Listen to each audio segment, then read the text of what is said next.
নারায়ে তাকবীর আল্লাহু আকবার বলে নেমেছে। স্টাইলটাই ছিল ভিন্ন।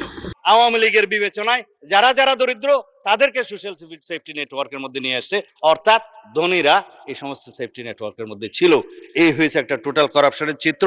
মানে স্পিকার, এর বেশি বলবো না, শুধু এখানে একটা মুদ্রা লাইন যে 2009 থেকে 2024 এই সময় পর্যন্ত আওয়ামী রেজিমে 30 লক্ষ কোটি টাকা প্রায় বিদেশে পাচার হয়েছে। সেই রিপোর্ট বলা হয় 29,25,000, এটা অ্যাপ্রক্সিমেটলি 30 লক্ষ কোটি টাকা বাংলাদেশ থেকে পাচার হয়েছে। মাননীয় স্পিকার, এই হলো আওয়ামী চিত্র।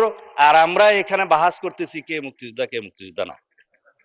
আমরা আসুন সবাই সম্মিলিতভাবে বিদেশে পাচারকৃত এই সমস্ত অর্থ ফেরত আনার ব্যবস্থা করি।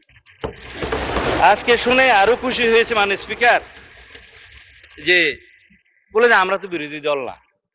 হ্যাঁ, আপনারা বিরোধী দল, আপনারা সরকারি দলে আসার জন্য কসরত করবেন, এটাই হচ্ছে নিয়ম, এটাই পার্লামেন্টের রীতি।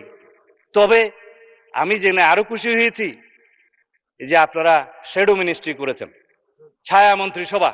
ছায়া মন্ত্রিসভা করলে মাননীয় স্পিকার দুইটা লাভ, একটা হলো যে দায়িত্ববোধ বাড়ে, আর একটা হলো যে উজিরে খামকা অথবা মন্ত্রী ভাবের একটা সুখ পাওয়া যায়।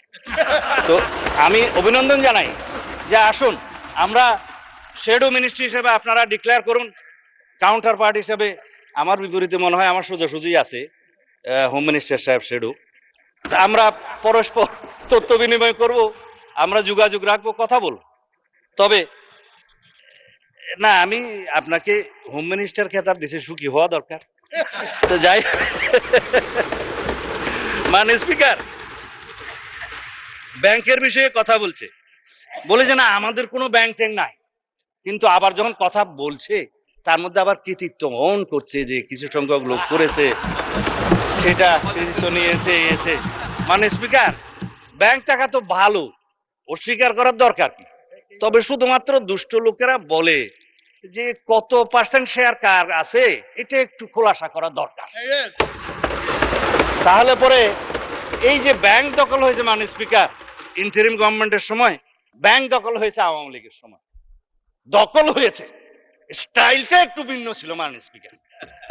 কেউ সরকারি ইন্টেলিজেন্স ব্যবহার করে হোটেলে ডেকে নিয়ে এসে করেছে, আর কেউ সরাসরি নারায়ে তাকবীর আল্লাহু আকবার বলে নেমেছে। স্টাইলটাই ছিল ভিন্ন, দখল হয়েছে মাননীয় স্পিকার। এখন